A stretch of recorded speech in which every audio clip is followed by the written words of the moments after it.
Dakota means friend, friendly. The people who gave that name to the Dakotas have sadly never been treated as friends. The people whose language was used to name the Dakotas and Minnesota and Iowa, Oklahoma, Ohio, Connecticut, Massachusetts, and other states, the Native American tribes, the people who were here before us, long before us, have never been treated as friends. They have been treated as enemies and dealt with more harshly than any other enemy in any of this country's wars. After all of our major wars, we signed peace treaties and lived by those treaties. After World War II, when we made peace with Germany, we then did everything we possibly could to rebuild Germany. No Native American tribe has ever been treated as well as we treated Germans after World War II.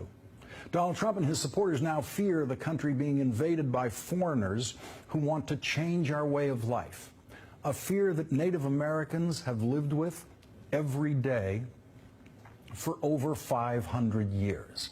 The original sin of this country is that we invaders shot and murdered our way across the land, killing every Native American we could and making treaties with the rest. This country was founded on genocide before the word genocide was invented, before there was a war crimes tribunal in The Hague.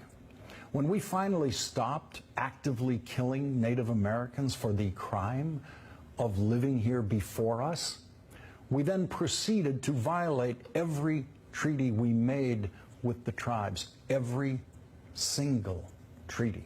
We piled crime on top of crime on top of crime against the people whose offense against us was simply that they lived where we wanted to live.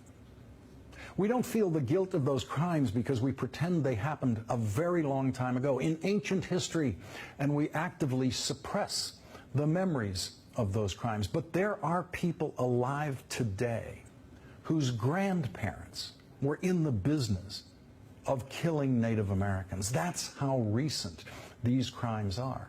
Every once in a while, there is a painful and morally embarrassing reminder, as there is this week in North Dakota, near the Standing Rock Sioux Reservation, where hundreds of people have gathered and camped out in opposition to an interstate pipeline being built from North Dakota to Illinois. The protest is being led by this country's original environmentalists, Native Americans. For hundreds of years, they were our only environmentalists, the only people who thought that land and rivers should be preserved in their natural state, the only people who thought a mountain or a prairie or a river could be a sacred place.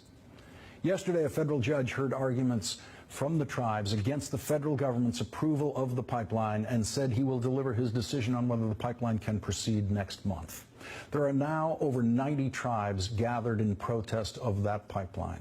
That protest will surely continue even if the judge allows construction to proceed. And so we face the prospect next month of the descendants of the first people to ever set foot on that land being arrested by the descendants of the invaders who seized that land, arrested for trespassing. That we still have Native Americans left in this country to be arrested for trespassing on their own land is testament not to the mercy of the genocidal invaders who seized and occupied their land, but to the stunning strength and the 500 years of endurance and the undying dignity of the people who were here long before us, the people who have always known what is truly sacred in this world.